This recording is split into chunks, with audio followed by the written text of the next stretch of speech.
Olá, boa noite. Sejam muito bem-vindos ao Roda Viva. Estamos ao vivo para todo o Brasil pela TV Cultura e emissoras afiliadas e conectados ao mundo todo por meio das principais plataformas digitais e do app Cultura Play. Este é o nosso quarto programa dedicado às sabatinas com os 5 candidatos à Prefeitura de São Paulo mais bem posicionados nas pesquisas de intenções de votos. A ordem das entrevistas foi definida em sorteio, realizado pela TV Cultura no último dia 6, na presença de representantes das campanhas. Em todos esses programas, nós contamos com a checagem em tempo real das respostas dos candidatos, feita pela agência Aos Fatos. Recebemos hoje o candidato do PRTB, Pablo Marçal.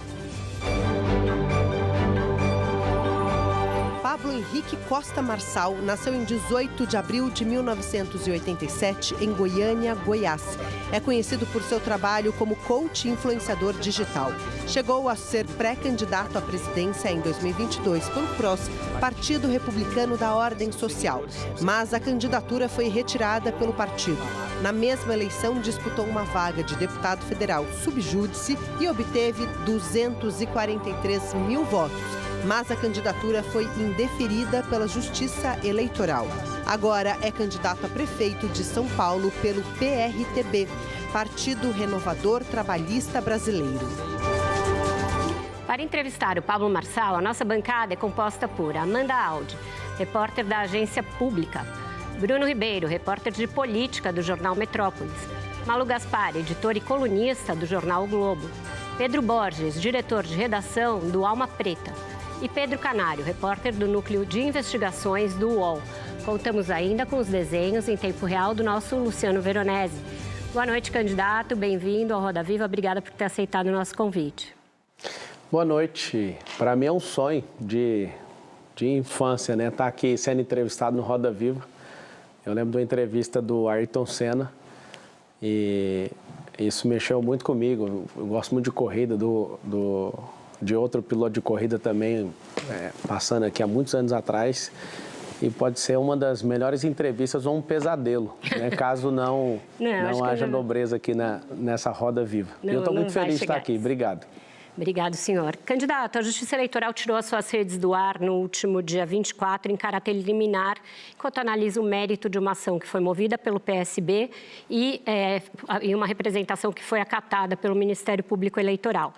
A alegação é de abuso de poder econômico e uso indevido dos meios de comunicação. A esse respeito, o senhor disse na Globo News que não pagou cortes de vídeo, não impulsionou nada nos seus canais, nas suas redes, no período eleitoral e descreveu da seguinte maneira a estrutura das suas redes, abre aspas para o senhor. É como se fechasse um canal de televisão de vocês e mandasse todo mundo para casa. Aquilo ali é um super canal de televisão. Se você pegar os últimos 10 canais do Brasil, eu tenho mais audiência do que 10 canais de televisão juntos. Você derrubou o trabalho de um monte de gente. Portanto, o senhor descreveu uma rede empresarial. A sua comunidade no Discord, chamada Contabilização, faz seguidamente competições de cortes, premiando aqueles que têm mais visualizações. O último desses cortes veio em 26 de junho. Foi um período de 26 de junho a 7 de julho, portanto, um período já da pré-campanha. Isso não é exatamente usar uma estrutura maior do que a de muitos canais de televisão para fazer o que a lei eleitoral proíbe? Ou seja, não configuraria, a seu ver, abuso de poder econômico? Não configura porque não tem esse pagamento, né? Eu nunca deixei de falar e propagar isso, só que dentro do período eleitoral, tanto de pré-campanha e campanha, não houve pagamento. E eu espero que as minhas redes voltem essa semana. Eu entendo que a Justiça Eleitoral, ela precisa de entender a economia da atenção, que é um jogo que está me trazendo até aqui.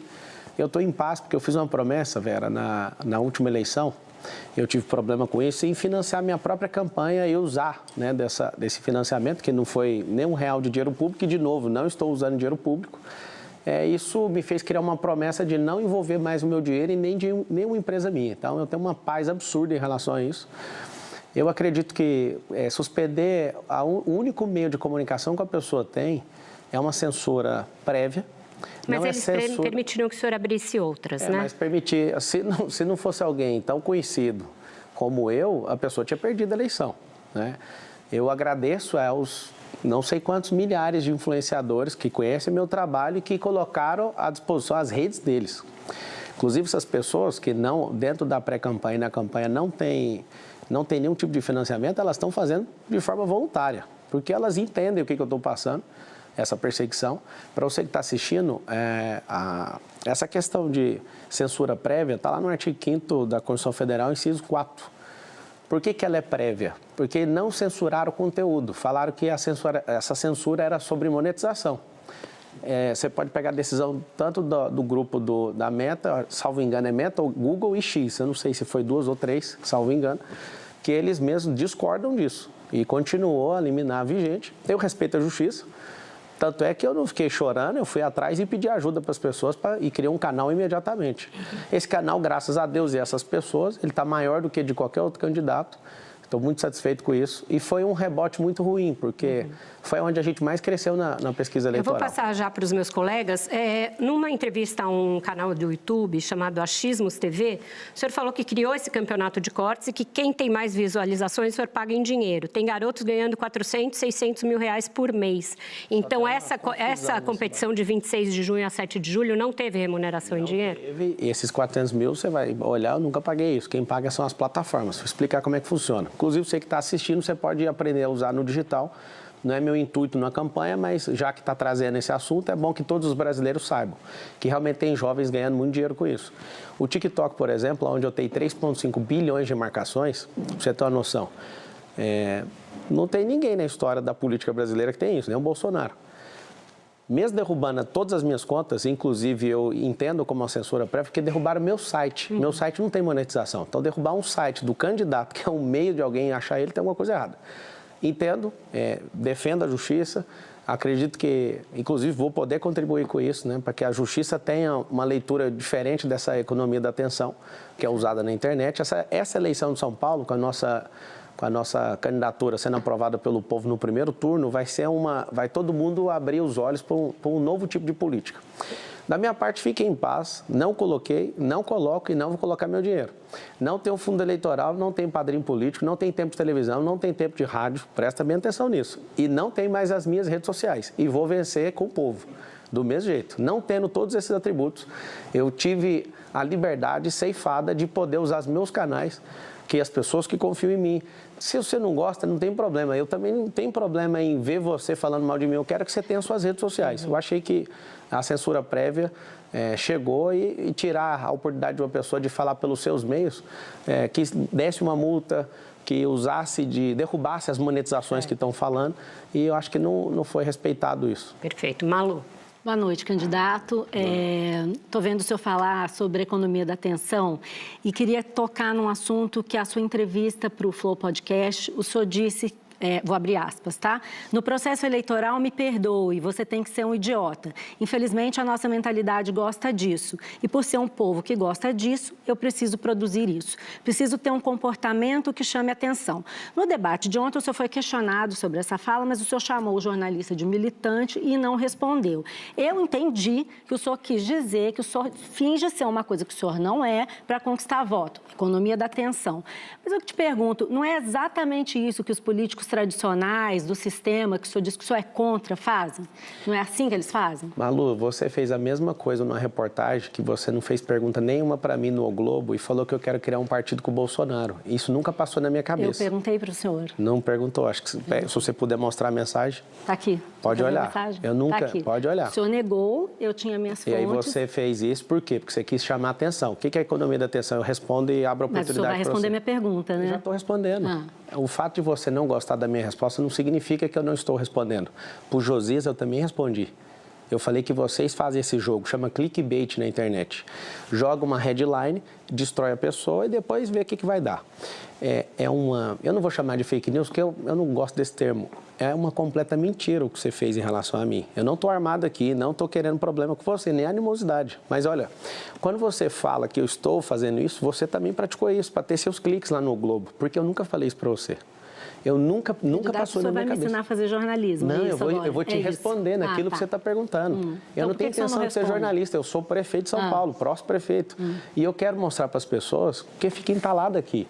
Eu não me importo o que você publica e quero que você tenha liberdade de fazer isso. A sua versão foi registrada na reportagem. E eu estou te falando, eu quero que você prova, porque nunca passou. Você usou a expressão, o Pablo está imaginando criar um partido, e você escreveu partido de coach, eu nem sou coach. Ah, não? Não. Entendi. Olha para você ver, não sou coach, você falou que eu queria criar isso. Eu não quis criar isso. Isso é uma invenção da sua cabeça. E estou falando aqui com o maior... Você não entende como funciona o jornalismo. Não, você pode fazer. Eu acho que a gente deve se entrar na pergunta de agora, exatamente, né? É simples, eu já acabei de responder. Você usou a economia da atenção. Não foi isso que eu perguntei. Eu perguntei se o senhor não acha que isso é uma coisa de político tradicional, que finge que é uma coisa para poder conquistar voto. É verdade, isso que então o senhor acha que o eleitor é idiota ou não? Deixar ele responder. Claro que não, hein? Ué, foi o que o senhor falou. Não, se bem que É para acreditar em quem, então? Se bem que você trouxe uma situação assim, quem votou no Lula deve ser idiota, só pode. Porque tudo que foi feito, o roubo daquele, mais de 1 trilhão, mais de 10 processos, 9 anos de condenação, 3 instâncias, 580 dias de cadeia. Ele agora, com 2 anos, não vejo ninguém falando do rombo de 1 trilhão fiscal. Colocou 10 novos impostos. Ele só pode ser um idiota para votar na pessoa de novo. E para votar no senhor, não? Não sei, a pessoa vai ter que testar. Ela vai ter que colocar alguém diferente, alguém que é gestor, alguém que é social, que é o que eu provo. Eu faço com o meu dinheiro, não faço com o dinheiro público. O ciúme das pessoas comigo e estão tentando me parar é porque eu já faço com o meu próprio dinheiro. E eu estou de saco cheio, eu quero ajudar. Essa é uma questão minha. Eu quero continuar em paz a entrevista, mas o que você fez, eu quero deixar registrado. O que você fez foi algo que eu nunca imaginei, nunca te falei e ninguém nunca falou isso por mim e está desautorizado. Eu nunca pensei em fazer isso. Nem sou coach, nem criar partido de coach, muito menos com o Jair Bolsonaro. Eu não pensei isso. Você aproveitou da economia da atenção, que meu nome está hypado. Candidato, o senhor é coach, eu sou jornalista. Eu não sou coach, eu acabei de falar. Quando o senhor foi preso a primeira vez em 2005, eu cobria o Mensalão. Quem? Quando o senhor foi preso a primeira vez em 2005, eu estava cobrindo o Mensalão. Então o senhor não vai me ensinar a fazer jornalismo. Eu não estou te ensinando, você só objetivo. Gente, vamos fazer assim, vamos rodar. Eu apurei. Apurou aonde? Com as pessoas que Quais? Fala o nome. Que fala... Bom, o nome. Senhor candidato, existe um instituto no jornalismo que o senhor conhece bem, que é off, né? Não, mas tudo bem, acho que a entrevista não é sobre isso. O senhor é um ótimo coach e eu faço meu papel como jornalista. Qual é a insistência sua em falar que eu sou coach? Tá bom, eu já vamos rodar. falei que Amanda, por favor. A economia da atenção. Amanda. Boa noite, candidato. É ex-coach, né? Autodenominado ex-coach, tá certo. É igual o Lula, ex-ladrão. Vocês têm que falar dele. Se eu sou ex-coach, você tem que falar que o Lula é ex-ladrão. Mas o senhor que é o candidato está entrevistado aqui hoje, né? Então vamos lá. Sobre os cortes, queria voltar um pouquinho nisso. O senhor comentou que nunca pagou durante a campanha, certo? Na campanha? Tudo bem, só que os 2 administradores da página do Discord, Cortes do Marçal, trabalham para sua empresa, a PLX. Jefferson Zantucci e Gabriel Galhardo. Queria que se o senhor pudesse comentar quanto que o senhor gastou até hoje por esses cortes, mesmo que seja de forma indireta. Não faço nem ideia quanto gastou. Foi um dinheiro razoável. Quanto? É assim, não faço ideia, você imagina. Tem semanas que eu aprovo 35 milhões de reais de saída de pagamento. Eu vou lá olhar quanto que gasta com isso. Tem um universo empresarial de dezenas de empresas. Você me pedir isso, eu tenho que ligar para o contador para pegar e não tem problema nenhum em mostrar isso. Eu sou o número 1 de lançamento na América Latina e tenho maior facilidade de ensinar, inclusive ensino. Só para você ter uma ideia, se o juiz pediu, qualquer pessoa, isso eu posso pedir o levantamento com a tabela dinâmica lá financeira, alguém me passa, está tudo certo. Eu não faço ideia quanto que gasta com isso. Só para deixar claro, 35 milhões, né, que você comentou assim mais ou menos, para os cortes, para o campeonato de cortes. Não, senhora, das empresas. Tá, eu falei que eu aprovo das empresas. Você imagina alguém que olha, saídas em dezenas de milhões, eu vou saber quanto que gastou com corte. Isso é um negócio desse tamanhozinho dentro das companhias. Que é quanto, mais ou menos? Não faço nem ideia, eu já te respondi. Porque assim, se é uma empresa sua, eles trabalham para o senhor que pagou, né?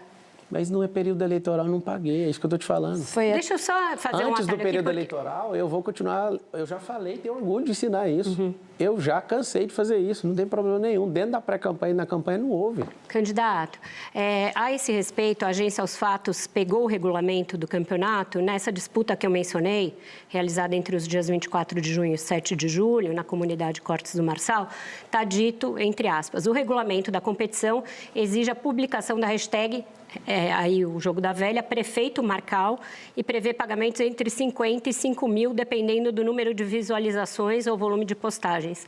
Não era feito pelo senhor, é isso? Acha o pagamento. O pagamento que tem lá vinculado no derrubar da conta é de antes disso. Eu estou tudo bem com isso. Não tem que eu pedir para parar, porque eu sei que isso ia dar problema. Tá tudo certo. Pedro. Candidato, boa noite. Boa noite, Pedro. Candidato, tentar falar sobre propostas. Olhando para o seu plano de governo, olhando principalmente para a questão do lixo. Você diz que no seu plano de governo, São Paulo se destacará, abre aspas para você, por uma gestão eficiente dos resíduos naturais e pela transformação do lixo em riqueza e de uma, abre aspas de novo, reutilização e reciclagem de recursos para gerar riqueza e renda. Essas são as partes que você coloca no seu plano de governo para descrever o que pretende fazer com relação ao lixo. Tudo algo que parece muito vago, candidato. A gente já está se aproximando das eleições, né? Eu também fui fazer uma escuta no bairro da Brasilândia, que ocupa uma das piores posições no mapa das desigualdades, e as pessoas reclamaram muito sobre a questão do lixo. Eu queria saber qual que é a sua proposta para a questão do lixo, sobretudo nas periferias, e também com relação ao seu orçamento para isso. Porque no seu plano de governo as coisas ficam, minha sensação, candidato, ficam muito vagas. E tem pouca coisa colocando, por exemplo, quanto que vai ser investido aqui e ali. Então, eu queria que o senhor explicasse um pouco a sua proposta. Do jeito que você leu aí, eu falei que a gente vai transformar o lixo em riqueza. Isso. Então, o dinheiro já vem do próprio lixo. A gente quer transformar, você vai olhar na mobilidade, transformar a frota, isso vai levar mais de uma década, né? Que isso tem a ver com contratos e tem que seguir o Pacta Sunt Servanda, que do latim significa os acordos devem ser cumpridos com as empresas que já estão aí. A gente quer transformar a frota inteira em ônibus de hidrogênio. E a gente consegue transformar o lixo em hidrogênio. Para isso, a Prefeitura vai pedir a ajuda do Congresso Nacional, porque tem alguma coisa vinculada com a legislação federal. Só que o próprio dinheiro do lixo já está no lixo. Agora, a gente precisa de levar a sério esse assunto, porque as pessoas elas não foram educadas em relação ao lixo. Não tem isso na formação básica, nós vamos colocar isso. Eu preciso de tanto de problema, eu preciso do Congresso Nacional, preciso de ensinar isso na escola. Te contar uma crise que eu tive nos Estados Unidos é de errar o lixo porque a gente não tem educação aqui.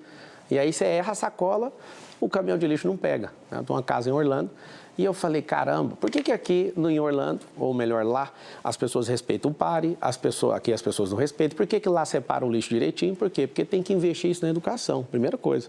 Você anda numa cidade suja do jeito que está hoje, a gente claramente não ensinou nosso povo em relação a isso. Então, você olha... Desculpa, candidato.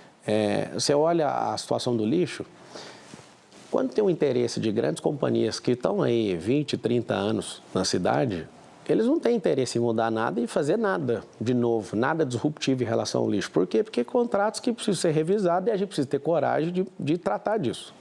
Senão a gente não vai conseguir. Agora você imagina eu transmitir a energia do lixo para mover os ônibus. Então não vai ter orçamento a mais no que diz respeito. O orçamento vai vir... Só de tirar a companheirada já vai sobrar dinheiro. Porque, assim, a falsa vinculação da máquina, para você que vai votar no 28, no dia 6, como punição para esse consórcio comunista do Brasil que está instaurado aqui em São Paulo, você tem que saber que tirar esse grupo político que está aí, com mais de 12 partidos políticos, com toda a prefeitura loteada, já vai dar economia. A gente revisar todos os contratos da prefeitura, teremos mais economia. Trazer emendas de deputados, para você ter uma noção, são 70 deputados federais que tem no estado de São Paulo. Uma forma de gerar receita, se aumentar R$1 de imposto nas suas costas, é ir atrás de alguns deputados e trazer recursos para dentro da cidade. A maioria dos deputados federais levam para os interiores de São Paulo. Por quê? Eles trocam o dinheiro dessas emendas. Tem deputados que votam com o governo que pode chegar a ter 500 milhões, salvo engano, de 350 a 500 milhões de reais de emenda ao longo de 4 anos. Eu sei como gerar receita, dando louvor para esses caras, colocando eles lá ali na Zona Norte que você falou de Brasilândia e falar, ó, essa área aqui eu quero investimento seu e vou te dar glória, porque o poder precisa distribuir glória, a glória. O que é glória e louvor, candidato, a glória em termos a glória de gestão de um pública. Deputado de falar assim, ó, o prefeito reconhece que o recurso veio para cá, é o que o vereador faz e pôr aquela faixa, ao invés de você pôr a faixa, alguém ter a capacidade de reconhecer que o recurso veio pela pessoa. Igual, por exemplo, o Nelson Williams está aqui, ó, o maior advogado do Brasil, eu convidei ele está em uma causa minha, é dar glória para alguém que é um dos mais poderosos causídicos, e obrigado por você ter aceito meu convite de estar aqui, Nelson. Então a gente ainda não tem orçamento, né, para o lixo? Não, nós temos.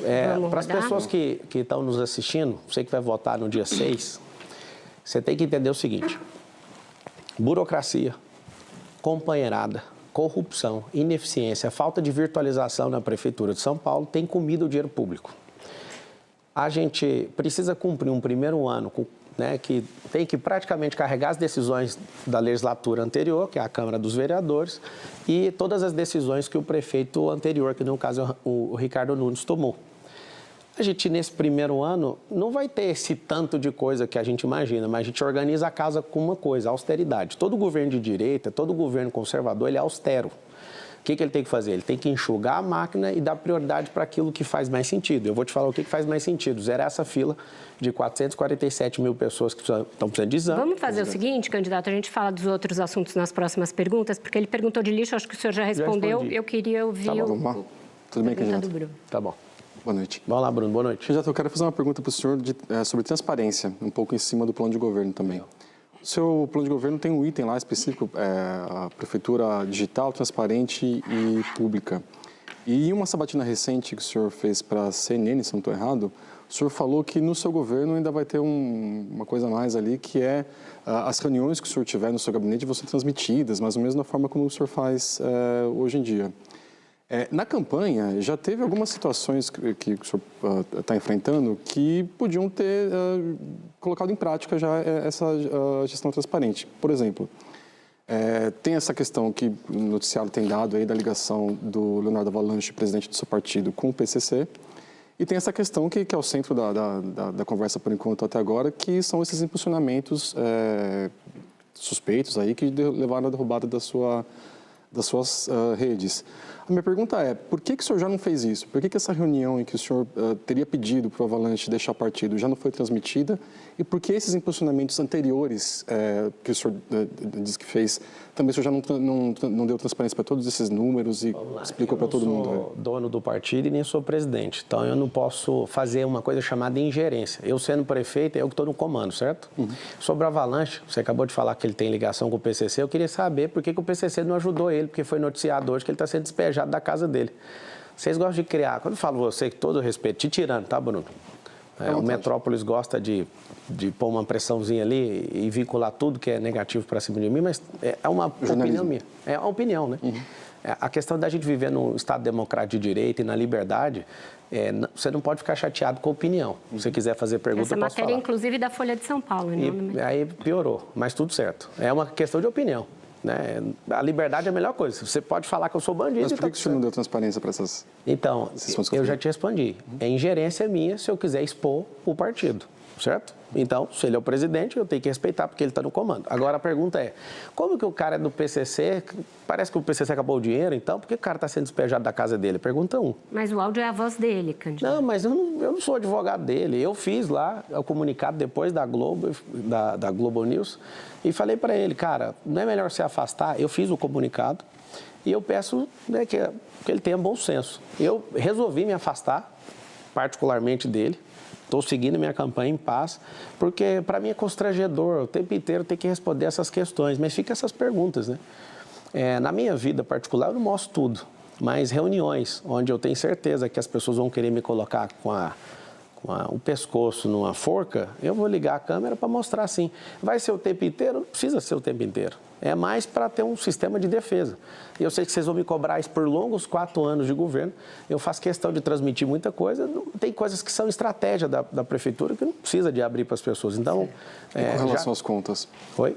As contas dos impulsionamentos? Eu já falei, não tenho dinheiro pago. Não dá para abrir esses dados para a gente? Já está aberto, está lá no processo. É só pesquisar no terreno, não tem segredo de justiça não, pode olhar lá, só pegar lá. Pedro, tem a defesa, tem tudo, tem a gente. É que o senhor não sabia nem o valor total. Não, mas aí o que eu paguei até hoje, a pergunta dela é o que eu paguei até hoje. Imagina se eu vou te responder isso. É só pedir isso num processo, para mim tá tudo certo. Bruno, para fechar a roda. Pedro. Bruno, não, Pedro. Tudo bem, candidato? Tudo ótimo. Eu queria voltar a um assunto que a Malu já até começou a introduzir, a sua condenação lá de 2010 por furto, né? Na sentença, o senhor disse na Globo News que nunca oferiu lucro, que era uma relação de trabalho ali. E na sentença, o juiz fala claramente ali que o seu objetivo em participar do esquema ali era ganhar dinheiro fácil. Então, eu queria devolver para o senhor isso. O objetivo ali era esse mesmo, era ganhar dinheiro fácil? Eu ganhei um salário de R$350 e não tinha dinheiro para pagar advogado.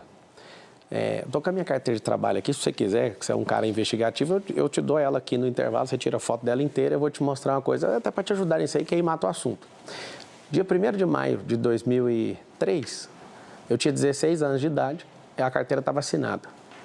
Eu fui mandado embora desse emprego, eu era operador de áudio, e por uns 6 meses eu fui prestar serviço para essa pessoa, né, na condição, né, de confiança, de alguém que eu já conhecia. Da igreja, né? Era o pastor de jovens da época. E aí, eu, muito jovem, querendo ajudar em casa e pagar minha faculdade, entrei nisso, foi uma latada na minha vida, me envergonho de ter envolvido com esse tipo de gente. Só que na hora que acabou isso, eu fui processado, né, por longos 13 anos, isso foi assustador para mim. Você vai pegar a minha carteira de trabalho, no mesmo ano, está registrado como atendente call center. E eu fiquei quase 8 anos numa companhia. E aí, o que acontece? Se eu fosse o bandido e quisesse dinheiro fácil, eu ia arrumar serviço de carteira assinada para quê? Então, você pega meu imposto de renda, você vai ver que está ali declarado o que eu ganhei na carteira. E fui crescendo e fui um dos melhores funcionários dessa companhia. Então, eu não tenho nadinha para me curvar para bandido, eu não sou bandido. Se você investigar e achar o que eu tirei de alguém, porque os candidatos, né, de forma deselegante e desespero, porque todos caíram na pesquisa e eu estou subindo igual um foguete aqui na cidade de São Paulo. Eu estou perguntando coisa do processo, não tem nada a ver com o candidato. Mas eu estou te falando. Né? Mas aí eu faço a resposta, Pedro. Você faz a pergunta, eu faço a resposta. Se você quiser interferir, eu vou interferir no meio da pergunta. Então, posso terminar? Claro. Então, vamos lá. Eu tenho uma história de trabalho digna. Tem 13 anos da minha entrada de carteira de trabalho até a minha saída. 13 anos, certo?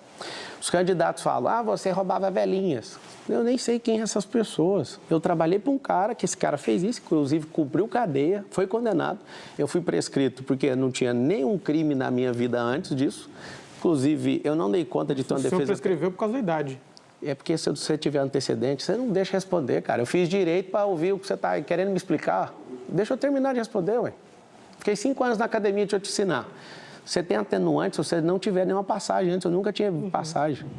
Então, se você deixasse eu responder, eu ia te explicar que isso é um atenuante. Segundo, menor de 21 anos.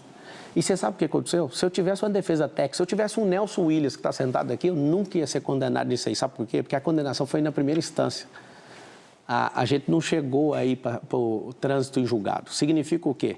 Não existe condenação transitada em julgado. Não, porque prescreveu. Por isso que eu estou te explicando. Então, eu termino a resposta te falando. Isso não vai diminuir nenhum brilho. A imprensa está pegando áudio disso. Eu já não fui condenado, prescrito, e não foi nem transitado julgado. Eu estou em paz em relação a isso. Certo. Sabe, ano que vem vai fazer 20 anos disso. E todas as vezes que vocês tocarem nisso, eu vou dar uma ferida. Precisamos revisitar os áudios do Petrolão, do Mensalão, e reviver a moralização desse país. E eu te agradeço pela pergunta, Pedro. Então, com isso, a gente fecha o nosso primeiro bloco do Roda Viva com o candidato Pablo Marçal. Vai para um breve intervalo e volta já já. Não sai daí.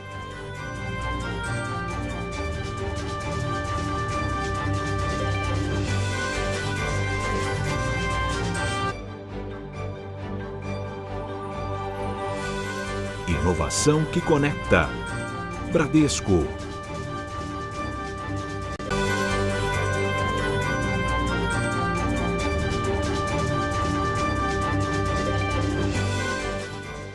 Estamos de volta com o Roda Viva, que hoje recebe o candidato do PRTB à Prefeitura de São Paulo, Pablo Marçal. Candidato, o senhor falou que esse processo vai fazer 20 anos, que o senhor já respondeu por ele já prescreveu, isso tudo é verdade, mas o eleitor está conhecendo o senhor majoritariamente agora. O senhor sempre teve muitos seguidores, milhões deles espalhados pelo Brasil. O eleitor de São Paulo está tomando conhecimento da sua trajetória agora, então é lícito que essas questões voltem, porque afinal é uma condenação, não é qualquer coisa. A gente está falando de uma condenação. O senhor disse que o senhor consertava computadores. Nos últimos dias surgiram áudios mostrando uma certa intimidade com os integrantes do esquema, inclusive uma preocupação da sua parte quando o pastor Danilo foi preso ou começou a ser investigado. Eu trago isso à baila porque o senhor também já ensinou em diversas ocasiões que o candidato Guilherme Boulos teria relações com drogas. No Flow, na semana passada, numa hora se referindo aos seus adversários, o senhor falou, esse povo que mata os outros. O Igor até fez assim, nossa, calma, você falou, eu tenho que falar isso mesmo, tal. Me parece que quando é com o senhor fica muito sentido, se sente injustiçado, mas quando é com os outros, o senhor não tem muito cuidado. Isso não demonstra um pouco de 2 pesos e 2 medidas no trato da reputação dos outros, candidato? Na verdade, é uma questão de fazer perguntas. Quem matou o Celso Daniel, né? Pois é, Até hoje está sem resposta. Pois é, a gente sabe, mas falar, a gente morre também, então é melhor ficar caladinho, né? Ali é uma baixaria. Eu peço perdão para o eleitor, porque eu saio de casa pensando, hoje vai ser o dia da nobreza. Mas não tem como, eles estão desesperados, porque nunca na história da Prefeitura de São Paulo alguém está concorrendo contra a máquina municipal, estadual e federal. Sem as suas redes sociais, só com Deus e com o povo. O senhor é muito bom de retórica, o que eu estou perguntando não é isso. Eu estou perguntando se o senhor não usa, o senhor, como orador, que se gaba de ser um excelente orador, e o senhor de fato é. Se o senhor não usa de 2 pesos e 2 medidas quando o senhor cobra, que em relação ao senhor não se remexam fatos que estão documentados, são uma condenação judicial, e em relação aos outros, o senhor joga fatos no ventilador sem nenhum cuidado. É a mesma coisa que a para-choque de comunista faz. Ela fala um monte de coisa que é para eu gastar meu tempo para não atacar os outros. Que ali tem um consórcio comunista, e aí eu já respondo sua pergunta e você fica satisfeita. Um comunista com a ideologia de extrema esquerda, que eu nunca vi nenhum de vocês falando que o Boulos é de extrema esquerda. Ele é uma vergonha até para o PT, é uma derrota para o PT ter ele de aliado. Ele é extrema esquerda. Eu acho que eu pego leve demais. Nunca o Boulos será prefeito dessa cidade, isso é uma questão pessoal. Eu jamais entraria na eleição de prefeito de São Paulo. Só que quando eu vi Sacano Salles, e aí eu vi todo mundo do mesmo lado, eu falei, esse negócio está desbalanceado, eu acho que isso pode comprometer o futuro do país. Eu entrei, não sei se acompanhou, Vera, eu fiz um vídeo falando o seguinte, que se não tivesse um candidato que entenda de mentalidade, prosperidade, para tirar nosso povo da miséria e desse sequestro emocional que a esquerda colocou, em 30 dias automaticamente eu seria pré-candidato. E ninguém apareceu. Eu não estou falando que o Salles seria o melhor, não, mas o fato de perceber que Valdemar Costa Neto, que é antigo do Mensalão, fez a movimentação e pôs o Bolsonaro sequestrado nisso, eu falei, tem alguma coisa errada. Eu vou entrar para atrapalhar. Mas o senhor mesmo não disse que o senhor queria entrar no PL? Eu fiz isso. Queria entrar justamente Mas já não era o Valdemar? Ele está lá a vida toda. Mas é porque o Bolsonaro que manda lá. Quando eu percebi que ele não manda, mesmo ele tendo reconstruído um partido que estava jogado às traças, eu percebi que ali não dava para entrar. O senhor também não manda no seu partido, só que Ixi, é isso mesmo, é por isso que eu quero, eu defendo. Bom você levantar isso, Malu. Eu defendo que aqui no Brasil seja como nos Estados Unidos. Que todo candidato, se quiser sair sem partido político, que ele tenha o registro dele deferido para disputar as eleições. É constrangedor acordar todo dia com a notícia de um partido. Partido é um negócio que todo mundo fica louco, tem mais de 30, não sei que jeito que está a composição hoje por causa das federações, mas um partido político é um lugar onde as pessoas ficam com um síndrome maluca de vamos vender, vamos implodir, vamos tirar o fulano. O Sabará que está aqui, que era secretário do governo Tarcísio, ele experimentou algo no Partido Novo, que a gente acreditou, o Novo é top demais, derrubaram a candidatura dele. Foram desleais com ele. Ele é um cara que veio para cá para trazer essas conexões e trazer essa experiência política de tirar a gente da rua, comprovadamente, 3.500 pessoas com a Arca ainda deu emprego. Ele veio abrir isso, mas eu sinto a dor que ele sentiu, porque tiraram a minha candidatura também. O Silvio Santos, por exemplo, se ele tivesse sido presidente do Brasil, o Brasil ia para outro rumo, mas a gente ter Lula, ter Dilma, ter um povo que não consegue levar esse país adiante, que não consegue mudar a mentalidade de um povo, a gente está perdendo tempo, há décadas que a gente está envolvido nisso. Então, assim, fica aqui meu registro de indignação.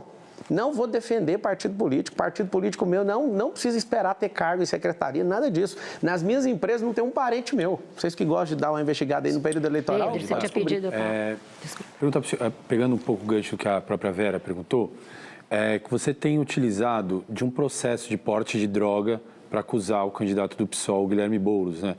De um processo de uma pessoa com o mesmo nome dele. Você não é uma pessoa, você não é inocente, você é uma pessoa inteligente, você sabe que se trata de uma outra pessoa e havia inclusive construído uma estratégia para divulgar isso no último debate, perto das eleições.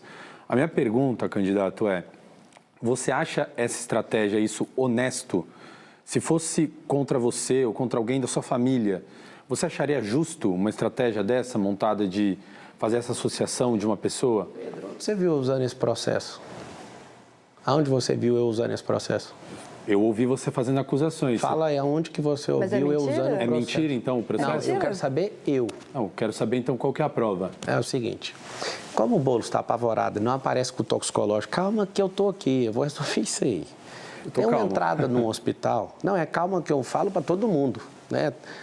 Eu acho que a gente está batendo recorde aqui, agradeço todo mundo e faz o M28, tira um print, põe no... Vamos responder a pergunta. Eu estou respondendo. Tem limite a pergunta? Que é Roda Viva? Não, tem limite de tempo a pergunta? Não tem não, você pode responder à vontade, mas agora essa coisa de faz o M no Roda Viva, eu acho que é meio incabível. É a única arma que eu tenho, entendeu?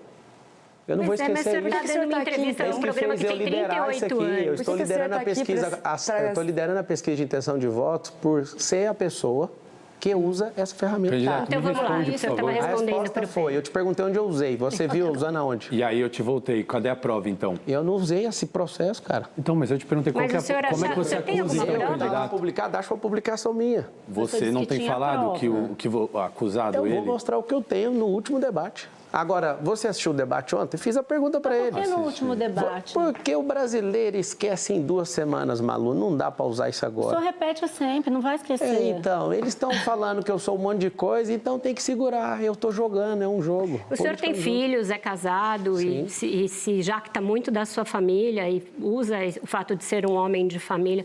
O senhor acha justo que as filhas dele fiquem até o último debate esperando para saber se o senhor tem alguma coisa em relação ao pai dela? Deve ser muito ruim ser filho do Boulos. Alguém que muda o caráter em cada eleição, alguém que agora converteu na Assembleia de Deus, alguém que quer descriminalizar as drogas. Ele não se converteu na Assembleia de Deus. Então, que fique claro aos evangélicos que ele não converteu, ele foi lá só pedir voto naquilo que ele não acredita. Obrigado, Vera, você me ajudou nisso aí. Não, ele não disse que se converteu, o senhor está criando um outro fato que não tem. Eu queria alguém testificando, você me ajudou, era isso que eu precisava. Eu não ajudei o senhor, só dei um fato, aqui a gente faz isso. Mas de onde você tirou, então, que o Boulos cheira cocaína? Cara, por que ele correu das perguntas todas as vezes? Vocês estão perguntando mais do que ele. Mas se o senhor pesquisar cocaína, eu pulei de paraquedas, eu não preciso responder. Aqui no Brasil? Pelo que o colega trouxe aqui, existe um processo penal de alguém homônimo ao Boulos. Eu quero que você ache eu usando esse processo, eu não usei esse número em lugar nenhum. Mas então de onde você tirou aquele cheiro fala tanto do artigo 138? Cadê o exame? Mas você teve acesso ao exame toxicológico dele? Você pediu, eu levo 3 empresas, se a Tabata fizer, se todo mundo fizer... Mas ninguém precisa fazer exame toxicológico, o senhor está criando... É, porque o senhor é que criou isso. Tá certo, então vamos mudar o assunto, realmente acho que é um factoide que não tem importância. Só para fechar um pouquinho, candidato, o senhor tinha falado a questão lá dos comunistas. O presidente Bolsonaro, ele está apoiando o Ricardo Nunes, ele indicou o vice do Ricardo Nunes, que é o Coronel Mello. O governador Tarcísio está fazendo também campanha para o Ricardo Nunes. Eles são comunistas também, o presidente Bolsonaro e Tarcísio? É por isso que o eleitorado bolsonarista todo passou para o meu lado. Porque a direita não tem dono, a liberdade não tem dono. A liberdade não é um gado. Apesar da gente mover esse país com agro, que eu também sou do agro, sou fazendeiro, a gente não é gado. Mas eles são comunistas? Eu não sei qual que é o problema do Valdemar estar convencendo o Bolsonaro até hoje. Agora, ele falou com a própria boca. O Nunes não é o meu candidato dos sonhos. E me elogia logo em seguida. Cria um alvoroço, aí tem que falar alguma coisa. Aí põe um filho 1 para bater, filho 2. A gente se resolveu e está tudo certo. Você pode perceber que depois que eu conversei com todos os cenários, não tem ninguém me atacando mais. Por quê? Porque estava tendo um prejuízo para a figura do Bolsonaro e do movimento de direita. Mas eu não entendi. Isso quer o voto dele mesmo ele sendo comunista? Cara, eu quero o voto do povo. O voto do Bolsonaro é 1. O do povo, eu preciso de 3 milhões de votos. Uma punição contra esses candidatos Zé Ruelas que estão aí. Malu. Candidato, já que o senhor está falando do movimento de direita, tem um assunto que eu acho que interessa muito para o eleitor de direita e muita gente gostaria de saber o que aconteceu exatamente. É sobre o episódio em que o senhor se recusou a dar uma entrevista para um canal de direita do Paulo Figueiredo, porque o senhor não queria que fizessem perguntas sobre o Alexandre de Moraes. Eu conversei longamente com o Paulo para entender o que tinha acontecido e não ser injusta aqui com o senhor fazendo jornalismo. Ele conversou comigo, leu para mim as trocas de mensagens e ficou claro para mim que a sua assessoria assessoria disse para ele duas coisas. Um, que tinha um julgamento para acontecer, que se o senhor falasse, o senhor podia perder o registro da sua candidatura. E a outra é que foi pedido para que a entrevista ficasse para depois do 7 de setembro. Eu queria saber por que o senhor tem medo de enfrentar o Alexandre de Moraes? Eu não tenho, porque eu não tenho problema nenhum com ele. Quem tem é um partido. Por que o senhor não quis falar do Alexandre de Moraes? Eu criei uma estratégia, vou te contar exatamente do jeito que foi. Eu estava precisando da atenção dos bolsonaristas. E aí eu acordo de manhã, ligo para o Sabará, exatamente assim que aconteceu. Sabará, cancela essa entrevista com ele. E aí criou alvoroço, né? Ele é um pouco desesperado, o Paulo Figueiredo. Não é à toa que ele está enfrentando o problema que ele está enfrentando, né? Porque ter coragem para sentar o peito numa lança, eu não sei qual que é a lógica disso. Ele criou o estardalhaço, parou o Twitter, ficou todo mundo maluco. E no mesmo dia eu vou lá e comento no Instagram do presidente Bolsonaro, o Carlos me responde, aí eu fui para cima. O que eu fiz com isso? Eu acendi o bolsonarismo.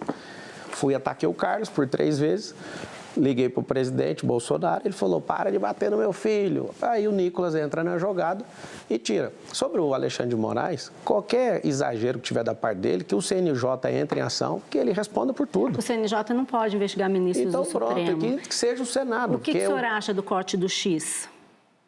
É a mesma sensação que eu estou sentindo com as minhas. Eu acho que agora o Brasil inteiro está sentindo o que eu estou sentindo. O Elon Musk chamou ele de ditador. O senhor acha que o Alexandre de Moraes é um ditador? Você tem que fazer pergunta para o Elon Musk, ele que responda pelas coisas dele. Eu estou perguntando se o senhor acha que o Alexandre de Moraes é um ditador. Eu acredito que tem um desequilíbrio dentro da República e eu acho que as competências do Supremo Tribunal Federal, eu como jurista posso falar com tranquilidade que eu sei o que é o Supremo. O Supremo está muito político. Ele está tentando dosar uma radicalidade que a gente teve no passado, e eu acho que já passou do limite.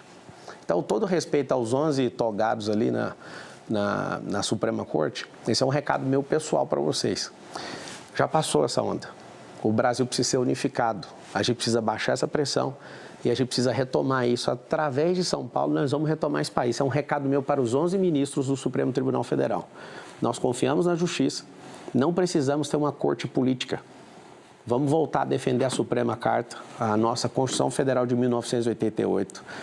Ela precisa ser defendida por vocês, não precisa legislar e nem atuar politicamente. Eu, como cidadão, então, o senhor acha que eles estão legislando e atuando? Não acho, não. Eles estão fazendo isso. Isso está sendo feito.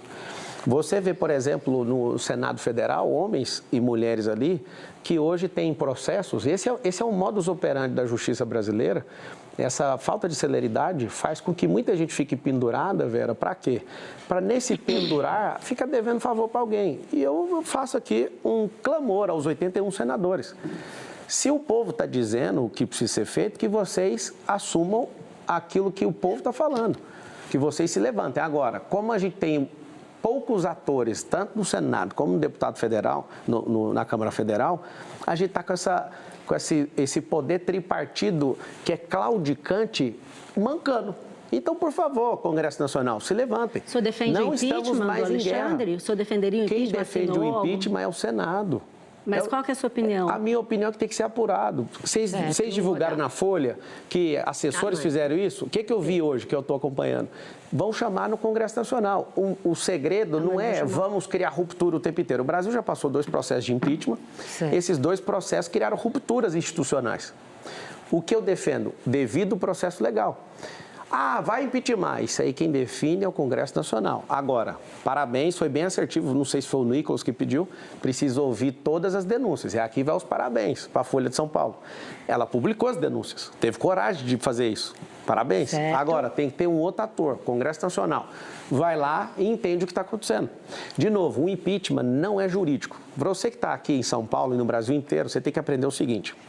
Eu fiquei 5 anos na Academia de Direito. Quando você viu a Dilma sendo impeachmentada, ela não estava sendo impeachmentada por o direito, é político-jurídico.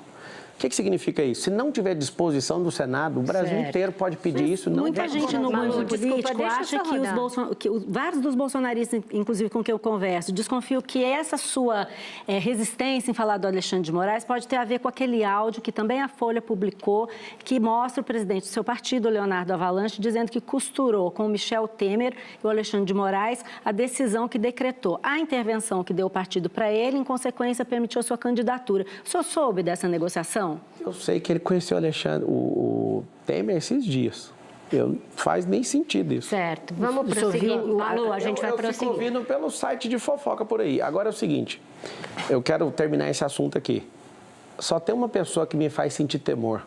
Essa pessoa é o Deus vivo, quem me chamou na política, a quem eu curvo a minha cabeça. Não tem ninguém nessa república que eu afino ou vou parar. Deixa eu terminar, por favor. Não existe ninguém nessa república. Agora, eu já estou arrumando problema com o governador do estado. Estou arrumando problema com o prefeito da cidade, com o presidente da república. Eu vou arrumar problema com o STF. Isso não é uma briga minha agora. Daqui 35 dias, eu estou eleito, eu vou focar na cidade de São Paulo. E aqui vai meu recado para a Suprema Corte. Vamos fazer uma política diferente. Não dá para ser desse jeito, senão a gente vai atrapalhar o crescimento desse país. A gente tem que olhar o rombo de 1 trilhão que o Lula produziu nesses últimos 2 anos, que é mais de 1 trilhão. Se não frear, se não tiver responsabilidade fiscal, nós vamos perder esse país de novo e vai ter que acordar um povão e levantar contra esse governo do PT de novo. Sua pergunta. Candidato, uma pergunta simples. De onde o senhor conhece o Leonardo Avalanche, que é o presidente do PRTB? Sérgio Lima me viu falando, né, que eu estava sem partido. Ele negou, né? Quem? Ele negou, né? Mas eu vou afirmar porque foi ele que me deu o contato. Ele falou que só conheceu vocês vocês todos para ele aqui agora. Eu falo com ele agora. Se ele negar na ligação, vai ser difícil para ele. Ele que negou. E a gente publicou lá no UOL uma reportagem dizendo que teria sido um amigo em comum entre vocês, um advogado chamado Amaury Pinho. Eu sei lá quem é. O Amaury eu conheço do PROS. Eu tenho conhecimento quem é ele. Vou te contar como é que foi. Eu estava em Roma e eu tinha acerto com o DC, do Emael, e eu escolhi esse partido, porque o cara é um senhor de idade. Eu pensei, não vou ter problema com ele. Faltando poucas horas para o negócio, para virar a data limite, ele me liga e fala, você não vai ser candidato a prefeito, você pode continuar no partido. Eu falei, o que eu quero ficar no partido se eu não vou ser candidato a prefeito? Aí, de última hora, aparece o PRTB. Mas você não conhecia, então? Não, conheci ele foi esse contato, foi o próprio Sérgio Lima. Ele até foi no Fritada, que foi mais assistido da história aí que eu fiz lá no Teatro Bradesco, ele estava lá presencialmente, ele me mandou uma mensagem, salvo engano, nesse dia. Ele falou, cara, cuidado com esse partido. Eu falei, cuidado não, tá tudo certo. E aí, acabou que a gente migrou de última hora. Foi de última hora mesmo. Mamanda, para fechar o bloco. Certo, candidato. O senhor foi na CNN, acredito, e teve uma briga ali, enfim, com a jornalista. E depois ela postou no blog dela, que terminou a gravação, que era ao vivo ali, enfim. O senhor chegou nela e falou assim, desculpa ali, meu jeito, era para os cortes. Essa grande pira dos cortes que o senhor comentou que foi o que trouxe... colocar no primeiro lugar nas pesquisas, é isso mesmo, falei isso mesmo. Certo, sim, o senhor acabou de dizer isso, só que isso também implica numa falta de conteúdo e de debate do senhor que é muito assustadora. Então, por exemplo, o senhor não costuma responder nem entrevistadores direito, nem outros candidatos. O senhor vai para a entrevista ou debate para fazer corte e não para falar de proposta. Proposta, quem quiser, vai lá no site do TRE. Então, do TSE, eu queria falar sobre isso. Tem 99 páginas. O senhor ontem no debate da TV Gazeta falou exatamente isso. Que debate é um teatro, entre aspas. Deles, né? Meu não, é que eu estou sendo verdadeira, por isso que eu estou conquistando. Tá, e que as pessoas têm que ir no site do TRE para ler plano de governo. Agora você me diz, quem que tem tempo de entrar no site do TRE e ler dezenas e dezenas de páginas de plano de governo de todos os candidatos? Porque não é só o seu. Então, por que você priva os seus eleitores e todos os cidadãos de São Paulo de conhecer os seus projetos, as suas propostas? Isso não é antidemocrático? Vamos deixar ele responder. Só uma correção, cidadãos. Ela tem razão. Ao invés de entrar no site lá para olhar o plano de governo, você vai entrar no Pablo Marcal por SP e você vai ver, está embutido nesses próprios cortes. Estou sem, de novo, fundão eleitoral, padrinho político, está o presidente e o ex-presidente, cada um de um lado, não tem um tempo de TV, vocês vão ter que aguentar os cortes. E, de novo, se vocês não gostam dos cortes, façam perguntas mais tranquilas que... Só que tem muita gente que assiste debate, que assiste uma entrevista como essa de hoje, para justamente conhecer os candidatos. Eu sou aceito de estar aqui, eu agradeço. Então, o senhor podia colaborar e responder as perguntas do jeito como... Eu estou respondendo do jeito que eu preciso responder, eu sou o candidato. Mas vamos esquecer o corte um pouquinho? Vamos não. Se você quiser esquecer o corte, eu preciso de ir embora. Se você quiser, eu posso levantar e sair. Você não vai... Eu não tenho marqueteiro, não tenho dinheiro para pagar marqueteiro não, para ficar contando piada, fazendo gracinha. Eu estou aqui com a cara e com a coragem, igual todo mundo quer vencer na vida. Você quer tirar a única coisa que você fazer? Tá, o senhor não pode falar sobre proposta, Eu então, posso que era a falar o única que eu coisa que o senhor quiser, deveria fazer. Mas então a Amanda, gente não também pode deveria. perguntar Sabe por sobre quê? proposta. Deixa eu aproveitar. Aqui que é interessante que a Amanda falou, que vai ficar um corte bem legal.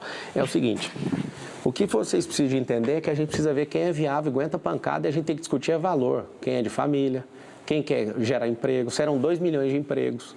Sabe como que a gente vai fazer? Com um cinturão empresarial. Vai ter 120 quilômetros de área dentro da cidade de São Paulo, que a gente vai aprovar junto com a Câmara, para trazer benefícios, para você ter emprego aí. Eu falo isso toda hora, tem várias outras, eu vou terminar. Pode falar olhando para a gente, não, mas a gente não... desculpa tragar o seu... Mas o senhor está usando a entrevista para fazer os seus cortes, então fica uma coisa meio distópica. O senhor gosta da palavra distópica? Não, ninguém quer mandar no senhor, a gente quer conduzir uma entrevista, quer bater um papo com o senhor. Eu estou batendo papo, só que eu tenho que aproveitar o tempo que eu tenho de televisão, que é só hoje. Tá bom, eu acho isso um pouco vazio e eu acho um pouco feio. É só votar no Boulos. Não, eu não vou votar no Boulos, candidato. Não, Não vou votar. Não sei que eu vou votar, mas não é isso que está em Não, mas só discussão. você falar que não vai votar nele, eu já fiquei animado. Ah, então o senhor veio para realmente lacrar, candidato. É engraçado. A gente pode ficar aqui brincando, então. Diga.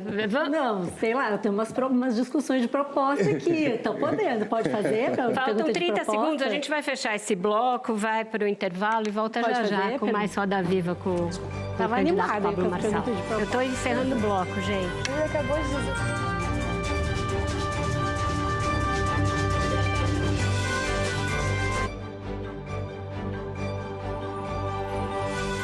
Inovação que conecta. Bradesco.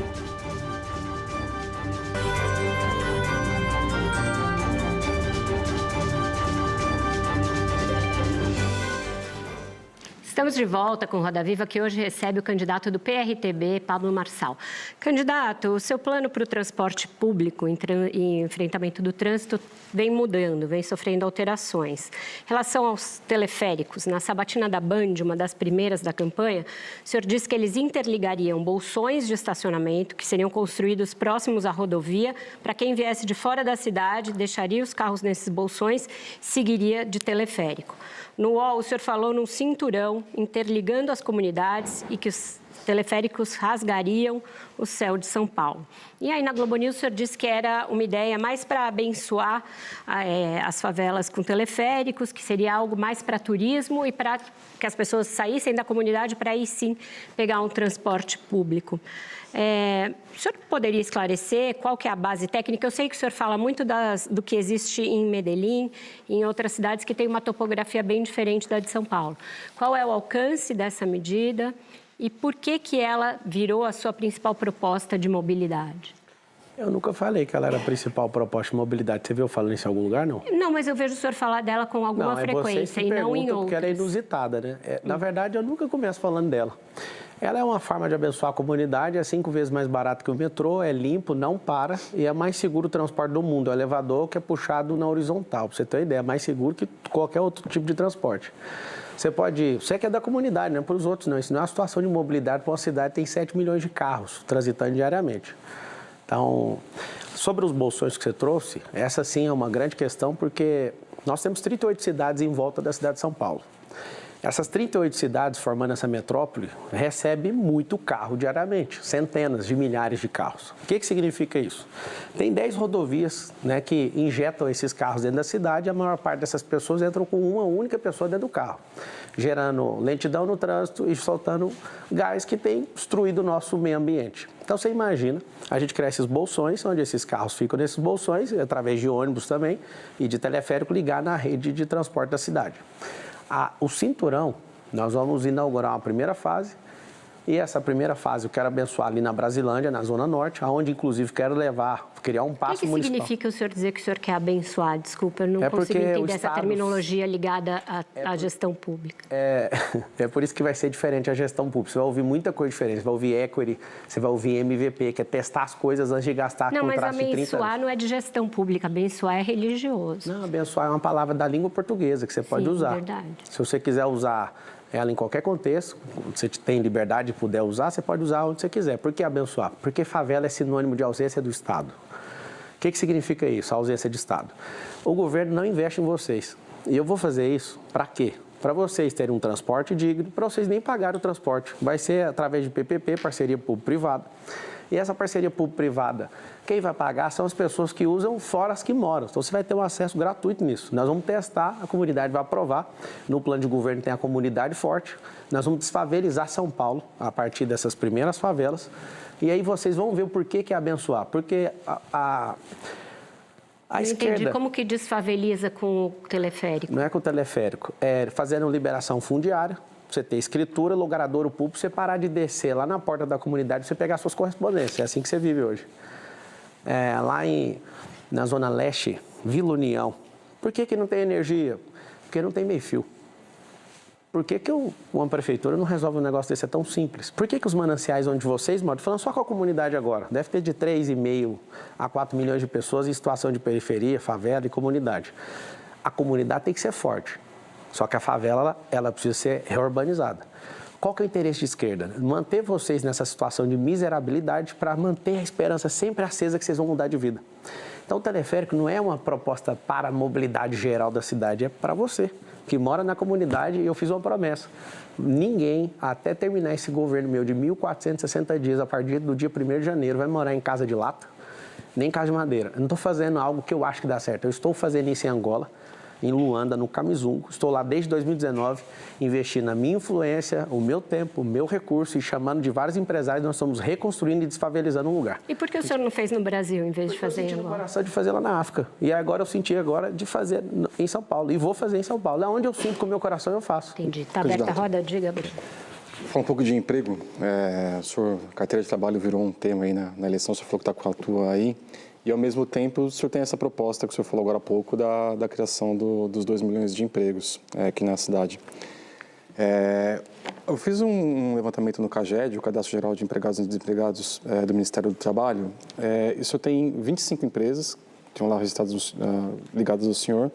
E essas 25 empresas, elas tinham 45 pessoas empregadas. 19 empresas não tinham nenhuma pessoa empregada com carteira de trabalho. Eu queria saber,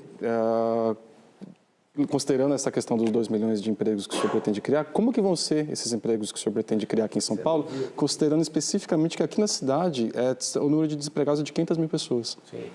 É o número de 500 e tem um problema, né, que foge, que é a pessoa que tem um bolsa que nunca vai fazer ela prosperar. A gente tem 5.568 cidades, salvo engano, se não mudou esse número, no Brasil. Quase 3 mil tem maior parte de Bolsa Família ao invés de carteira assinada.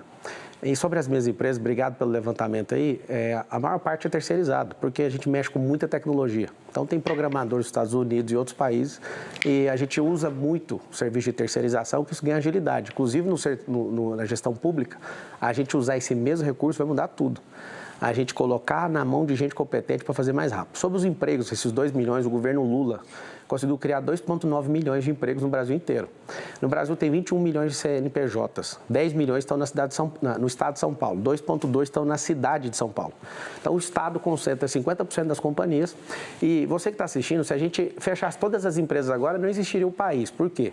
Nós somos os empreendedores e os trabalhadores que geram a economia desse país, não é o governo. O governo tinha que ser um garçom eficiente e devolver o recurso. Hoje o endividamento do Estado está em quase 7 trilhões de reais. Significa que se dividir esse dinheiro por todos nós, cada um deve 40 mil reais aproximadamente. Aproximadamente, pra você entender a conta aí por baixo. O que significa isso? O que move o país é emprego. Nós podemos fazer isso e fazer essa cidade crescer e atrair mais gente para cá, inclusive. Agora, nós perdemos a vocação industrial, porque não tem incentivo disso. Isso é uma parceria que tem que fechar com o Estado, que é ICMS. As indústrias foram embora. Nós ficamos focados muito em serviço. Até 2050, se a gente não migrar os nossos serviços para a tecnologia, nós vamos perder todos os nossos empregos. Está previsto aí nos próximos 15, 20 anos que a gente perca pelo menos 300 profissões tradicionais por conta da tecnologia. A inteligência artificial, por exemplo, vai arrematar todos os empregos. A gente precisa fazer com que as pessoas aprendam na escola pública, robótica, precisa aprender sobre inteligência artificial, sobre algoritmos. A gente precisa colocar isso na cabeça de todo mundo e tem que ser rápido. A minha vontade de ser prefeito é ensinar isso desde pequeno na escola, desde pequeno, de forma lúdica. Alfabetizar essas crianças antes dos 7 anos, que a incompetência do prefeito de hoje não consegue alfabetizar pelo menos 38% das crianças até chegar nessa data. E aí o que acontece? Como criar 2 milhões de empregos? Nós precisamos de incentivar que essas empresas, inclusive, não é só fazer os empregos. A gente vai criar um amortecedor de fluxo. Pensa na cidade, o rodoanel de 177 quilômetros. Vai ter um anel dentro de empresas, uma faixa. E esse amortecedor de fluxo vai fazer com que pessoas de outras cidades não atravessem para dentro da cidade, mas fiquem nesse amortecedor de fluxo, que é a forma mais inteligente que eu conheço de diminuir a criminalidade é dando emprego. O emprego é o maior direito social do mundo. Nunca ninguém combateu o maior direito social. E como é que gera esses empregos? Trazendo isenção, trazendo essas empresas de tecnologia, trazendo essas indústrias do futuro, porque senão nós perderemos o futuro desse país. Pra você ter uma noção? Diga, Malu. Isenção de que imposto? Diminuição, por exemplo, do ISS. O senhor sabe quanto o São Paulo arrecada de ISS? Olha, por ano? É muito interessante você pegar um orçamento de mais de 100 bilhões de reais, que o ano que vem vai ser 120, e fazer, você sabe isso aqui? Isso é uma coisa de você pegar e abrir. Não, esse é o principal imposto da cidade. Legal, eu posso abrir isso. Isso não traz demérito nenhum, mas a gente gasta 25 bilhões com educação todo ano.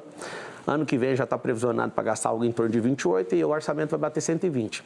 A gente gasta com assistência social 2,6 bilhões e as pessoas estão na rua e aumentou o número em 23% em relação ao ano passado.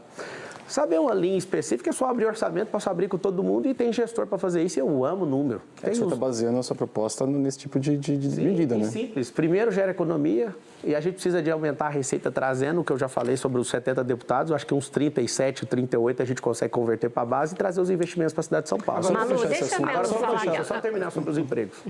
A mágica do emprego, né? Tem que abrir empresa. Agora, o Pablo Marçal empresário contrata CLT, contrata terceirizado e o Pablo Marçal não tem problema. Gestor vai... Mas aí, quando a pessoa entender bem, eu já fui trabalhador, proletariado, atendente de call center, sou filho de faxineira e filho de funcionário público. Eu fui desenhado, estudei na escola pública a maior parte da minha vida para ser funcionário público. E acabei não participando de um processo desse. Fui para uma grande companhia, aprendi, uma multinacional, aprendi sendo terceirizado, está aqui na carteira de trabalho. Eu fui atendente de call center terceirizado de uma companhia, uma das maiores, né, aqui do Brasil. Eu comecei a aprender como é que esse povo joga. E aí, até chegar até as minhas empresas, eu aprendi a jogar o jogo norte-americano. Só um pouquinho que eu vou terminar o negócio dos empregos. Pode?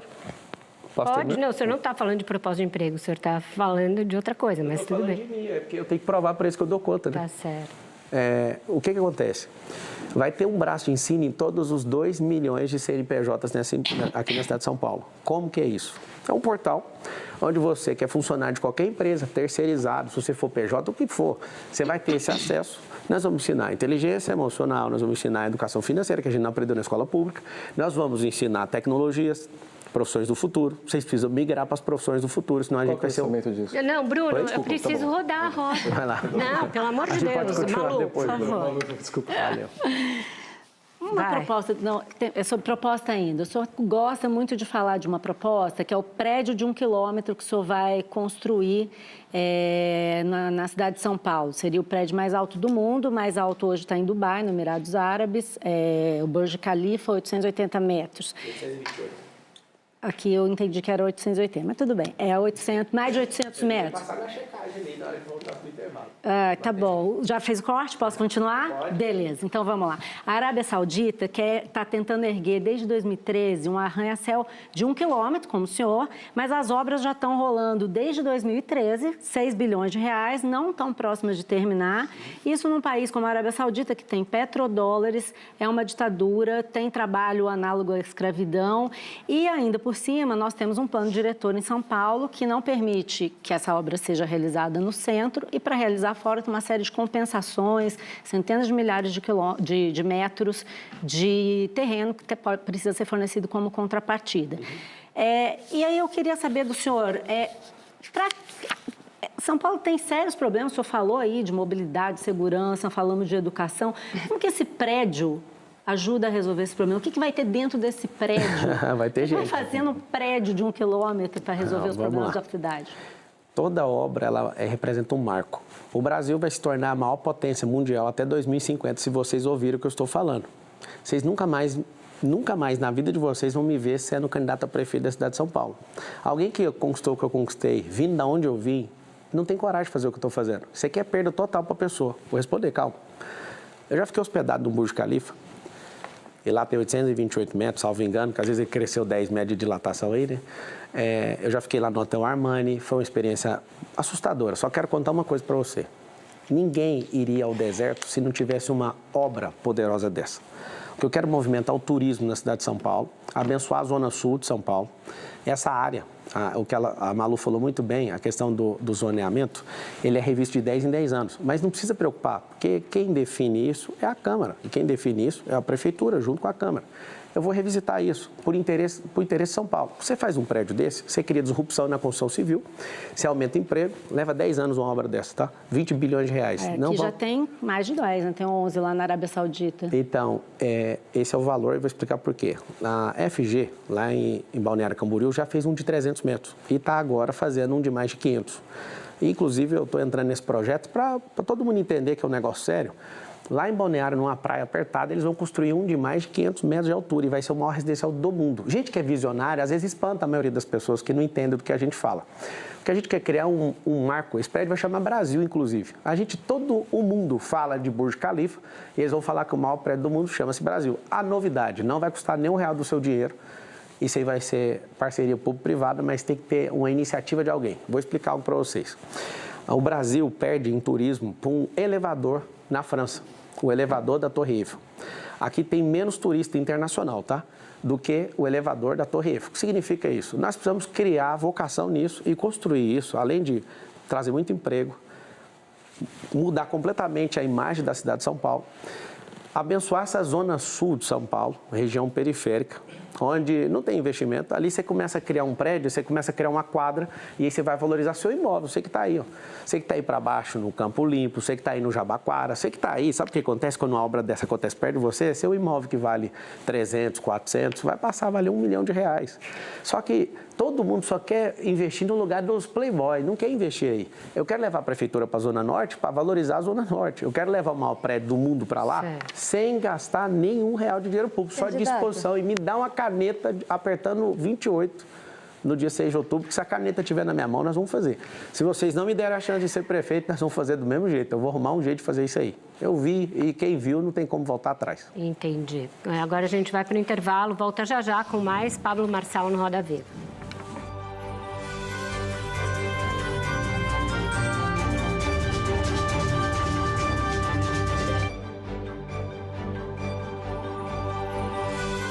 Inovação que conecta.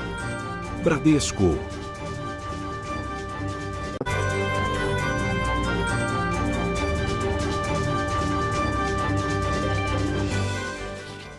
Estamos de volta com Roda Viva, que hoje recebe o candidato do PRTB, Prefeitura de São Paulo, Pablo Marçal. Candidato, o senhor disse mais de uma vez já, inclusive o seu plano original, quando o senhor entrou na política em 22, era ser presidente da República. O senhor tentou ser candidato, o seu partido, na última hora, negou a legenda para o senhor ser candidato a presidente. O senhor disse aqui, nessa entrevista, hoje, que se não for dessa vez, o senhor nunca mais vai ser candidato a prefeito de São Paulo.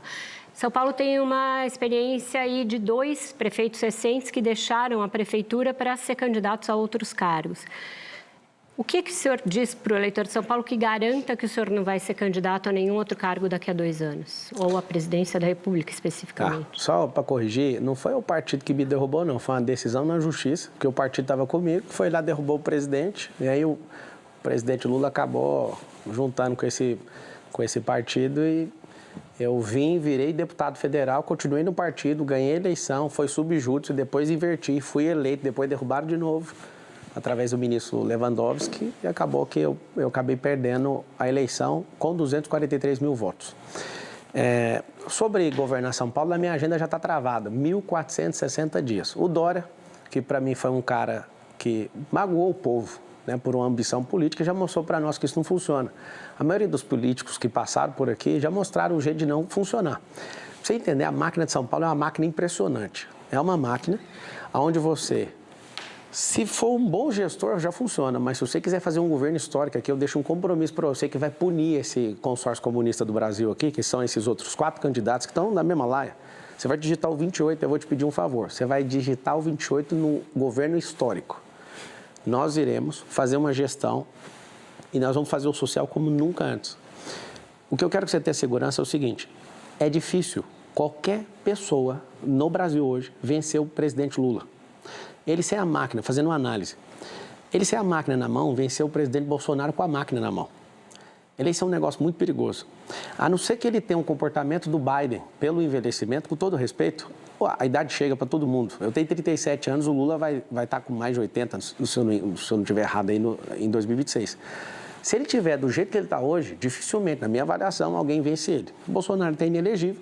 Acho que dificilmente qualquer outro governador do estado consiga ter punch para fazer isso. O que é o ideal? O ideal é que volte à normalidade, o Bolsonaro consiga ser elegível para que ele dispute com o Lula e vá para esse final, esse acerto de contas, para ver quem é o mais popular. E que o governador Tarcísio parta para a reeleição, para continuar fazendo o que ele tem feito muito bem feito. Inclusive, você vai ter meu apoio, governador, não precisa me atacar mais. E eu vou cumprir isso, e se precisar, e o povo estiver comigo nisso, do jeito que está agora, que está assustador, a pesquisa Veritas ali, a intencional, eu estou com 36 pontos. Na espontânea eu estou com 30, deslocado do pelotão inteiro. E essa pesquisa, para quem não sabe, ela foi a única que acertou, em cheio. O próprio governador Tarcísio falou com a boca dele, ninguém acreditava na eleição do Tarcísio, e ela falou que ele ia ganhar, e ganhou. E a gente vai ganhar também no dia 6. Então você está dizendo que se não tiver outro para enfrentar o Lula, vai ser o senhor, é isso? Não entendi. Que se não tiver nenhum outro, se o Bolsonaro não puder enfrentar o Lula, vai ser o senhor? Lula. Eu deixei claro aqui, só se ele tiver. Nem o senhor? Ninguém ganha dele, ele com a máquina na mão. O Lula, ajuda a gente, cara. Termina esse governo com honra, acha alguém. Não adianta ser o Boulos, que ele é de extrema esquerda. Você sabe que você tem vergonha dele, mas está faltando candidato aqui. Deixa São Paulo comigo, arruma um sucessor. Não é o taxado de que ele é incompetente. Ele já mostrou que gestão não é com ele nem economia. Arruma alguém, sai em alto estilo, faz o melhor governo da sua vida. Recupera esse 1 trilhão que você acabou de colocar de rombo fiscal. Se você repetir o número que você colocou nos nossos lombos por 2 anos, você vai ser o presidente mais incompetente da história. Dificilmente. Se você estiver bem emocionalmente, eu duvido que alguém ganhe do senhor. Pedro. Candidato, no dia 25 de agosto, o senhor publicou nas suas redes sociais um vídeo com a música de fundo do Racionais MCs, Expresso da Meia-Noite. No sábado, dia 31, você postou a música Oitavo Anjo, do 509E. O Dexter pediu a retirada dos conteúdos, falou que não autorizou a utilização para fins eleitorais. Queria saber se você pediu a autorização deles para colocar nas suas redes sociais e se utilizar essas músicas deles nas suas publicações é uma forma de talvez tentar criar um personagem e se aproximar das periferias da cidade de São Paulo. Na verdade, como é livre na plataforma, eu não preciso pedir autorização para usar. Isso não é música oficial de campanha. Isso é de qualquer vídeo. Qualquer pessoa pode clicar e ter autorização no próprio Instagram para isso. As músicas que não têm autorização, ele mesmo, se ele quiser derrubar, ele pode ir lá e mandar o Instagram derrubar todo mundo, coletivamente. E se derrubar, você vai falar que é censura? Lógico que não, é direito dele. Eu sou do direito, eu entendo, é um empreendedor, ele é dono da música. Só que se ele derrubar para mim, vai derrubar para todo mundo. É porque é livre a música está lá dentro. Ele ganha visibilidade com isso, eu entendo. Ele pedir para tirar, se for uma música de campanha, não, ninguém vai usar, claro, e nem precisou de pedir autorização porque é livre. E compartilha dos ideais do hip hop?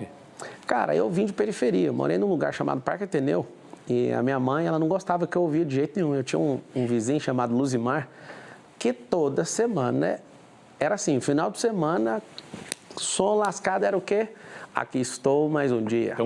Sobre o olhar sanguinário do vigília. Então você adora a crítica à polícia. Você não sabe como é caminhar. Você adota com a também cabeça na mira de uma HK. É mais uma tentativa de um corte, ou de Israel. Estraçalha ladrão, que nem papel. Eu estou respondendo, é minha vez. Então, candidato, você fez a pergunta, eu esperei. Não, ele está perguntando se o senhor compartilha da ideologia do... Eu já fui skatista, morei na periferia. Eu tô te falando, deixa eu responder, cara. Então vai lá, terminei minha resposta, vai lá. Compartilha das críticas e o Racionais faz à polícia? Sua vez é um policial. Sabe o que acontece? O policial da quebrada, ele canta Racionais, porque é cultura.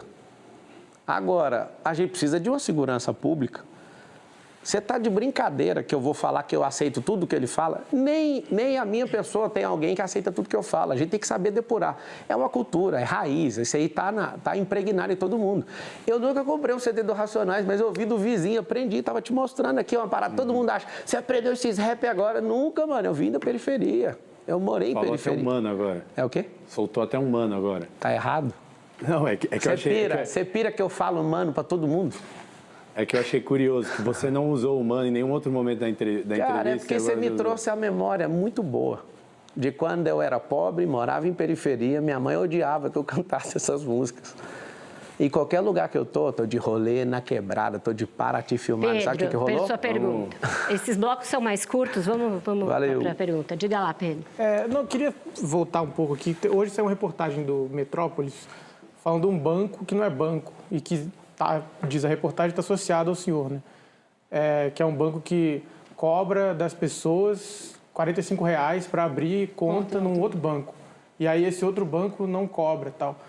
Eu queria perguntar o seguinte, por que o senhor está associado a um banco que cobra das pessoas, um suposto banco, que cobra das pessoas para abrir conta em um terceiro banco que não cobra? Você estudou direitinho a reportagem?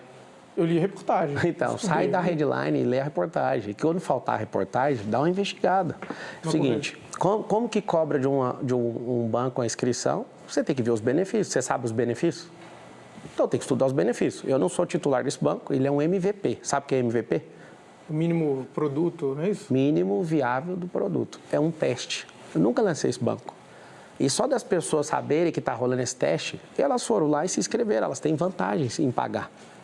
Então... Qual vantagem tem alguém? Várias vantagens. Tem que olhar, eu não acompanho o banco. Pagar eu não para abrir uma conta que é de graça em outro banco, por que alguém faz isso? É por isso que eu estou te falando, o nível de ignorância do que está acontecendo, pegar a headline faz com que você fique vendido na informação. Mas a reportagem não diz isso. Mas se o senhor mesmo está dizendo que não você sabe, e olha lá, por que a pessoa paga? Não é para ter, porque o Nubank é de graça, o Inter é de graça. Vou te explicar. Mas o senhor disse o futuro do Brasil nessas reportagens. Não, é o seguinte, eu não faço parte do quadro social, ele é um teste. Mas não é isso que o senhor disse. O senhor falou, eu já estou explicando para vocês, ele é um já teste. está autorizado já, tem muito negócio. A gente nem fica fazendo propaganda para não parecer camelódromo digital. É isso mesmo. Ela então está em teste ou tem muito negócio? Eu sempre falei, está em MVP. O que eu faço? Eu testo o sócio, eu testo... É porque você vai mexer com operação financeira, você precisa de... do Banco Central no caso de banco, não? Não entendi. MVP no caso de banco também precisa de autorização do BC. É assim, é um banco digital. Ele não precisa dessa autorização, ele precisa de ter a conta piscina e a conta piscina é do ASA. Não tem nada de errado nisso. As pessoas pagam pelos benefícios. Depois você dá uma olhadinha nos benefícios, vai que você faz lá, vai ser da hora. Seguinte, nos Estados Unidos tem 10... Não, né? Fazer em teste, é melhor esperar testar, né? Não vamos fazer um negócio em teste. O Lehman Brothers quebrou, a Companhia das Índias Marítimas foi a maior empresa do mundo, já quebrou. É normal quebrar as empresas. Eu não tive a felicidade de ter esse histórico de quebrar nenhuma empresa. É o seguinte, agora vai aparecer de tudo. Vocês querem pegar áudio de processo de 20 anos atrás, façam o que quiser. Pergunta para os Ubers dentro da cidade de São Paulo, para os taxistas, pergunta para os recepcionistas. Aonde eu entro, as pessoas ficam fazendo assim, no debate, ontem o cara segurando a câmera assim, eu tô com você, mas vocês podem pegar o que vocês quiserem, que eu não tô nem aí. Não está pegando o que quiser, é um negócio do qual o senhor pode faz ficar à parte. vontade, eu já expliquei, todo mundo que me acompanha... Inclusive, o senhor se vangloria de ser um empresário bem-sucedido. Eu estou muito feliz, eu quero que o brasileiro tenha a oportunidade de ter banco. É o seguinte, os Estados Unidos tem 10 mil bancos, aproximadamente. No Brasil tem quantos? 12. Tem 140 instituições financeiras. Por que o brasileiro não abre a mente? Todo mundo pode fazer isso, todo mundo pode ter um banco. Todo mundo pode empreender, todo mundo pode prosperar. Eu vou te mostrar aí, seu filho vai prosperar, a senhora vai prosperar. Conta comigo, vai ser o governo da prosperidade. Amanda. Candidato, por favor, o senhor concorda comigo que mudanças climáticas é talvez o assunto mais importante hoje em dia? Eu queria te perguntar duas coisas. Primeiro, por que o seu plano de governo só tem uma menção a isso, extremamente vaga, que é revitalizar os parques que já existem, despoluir o Rio Tietê? Não sei como é que isso vai acabar com mudanças climáticas, enfim. E se o senhor acredita que isso existe, que de fato existem mudanças relacionadas ao clima? O que é mais importante são as pessoas. Em segundo lugar, o ambiente onde elas escolheram viver. Toda grande cidade no Brasil, ela foi edificada ao lado de um rio. Eu sou o único candidato que está falando que vai resolver isso aí. Se o governador Tarcísio fizer como os outros governadores e não conseguir limpar esse rio, eu vou criar uma empresa pública da cidade de São Paulo. Por quê? Porque a cidade de São Paulo é o maior cliente da Sabesp. Se a gente não conseguir limpar isso com o governo do estado, eu vou assumir esse compromisso publicamente. Mas limpar o rio não tem nada a ver com, por exemplo, tem mais de 200 mil famílias que moram em lugares em que pode ter deslizamento de terra, em que pode ter enchente, que tem que ser tirados desses lugares e ir para outros lugares. Quando eu respondi do hidrogênio, é porque se você pegar a questão ambiental num lugar, você vai trazer essa informação limitada. Se você, por exemplo, pegar um teleférico nas comunidades, você vai entender que é uma solução limpa, é sustentável. Nós vamos, quando você fala dos parques, tem mais de 110 parques na cidade de São Paulo, vários estão um lixo. Eu tenho que elogiar. Alguns nas regiões mais nobres estão de parabéns, mais nobres. As mais afastadas das regiões nobres, tá, a cidade está suja. Nós precisamos de mudar na educação a questão de tratar lixo, todo mundo tem que aprender. Nós precisamos de acreditar nessa solução que o Tarcísio criou para a privatização de uma parte da Sabesp. Para quê? Para a gente fazer essa universalização do saneamento básico. A maioria das famílias de periferia não tem isso. A gente tem mais de 1.000 mananciais aqui na região metropolitana que viraram esgoto. Eu sou a pessoa mais interessada e a que mais está falando disso. Nós temos que terminar o Rodoanel, sabe por quê? Porque os caminhões precisam de passar. E as famílias em área de risco, por favor? A gente precisa de ajudar, urgente. E como? 41 mil imóveis, posso te responder. Tem 41 mil São imóveis. Mais de 200 mil famílias. Deixa eu te explicar de onde vai vir. Deixa eu só responder, que aí você faz a interpelação. Ou se você quiser fazer primeiro, eu espero. Não, é só responder o que eu estou perguntando, se for possível. Se você deixar, eu vou fazer. Então, vamos lá. 41 mil imóveis, algo em torno de 30 bilhões de reais, são os imóveis que a prefeitura tem e não sabe nem o que está acontecendo. Por que tem invasão em São Paulo?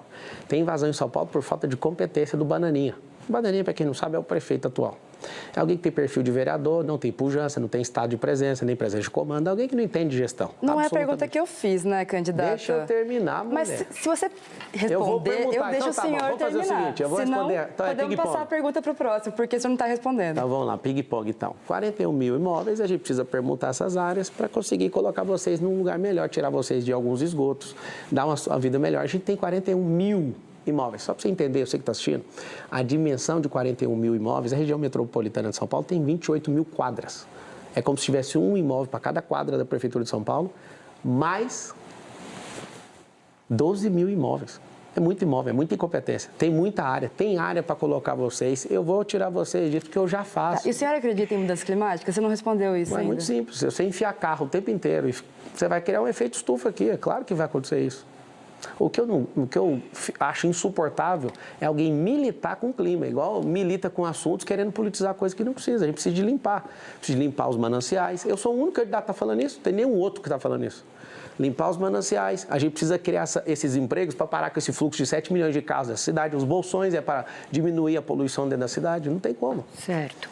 Com isso, então, a gente encerra mais um bloco, vai para o último intervalo e volto com a pergunta da Malu Gaspar no próximo bloco.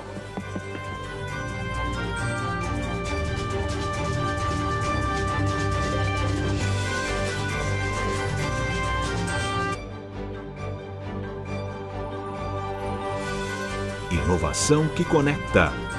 Bradesco.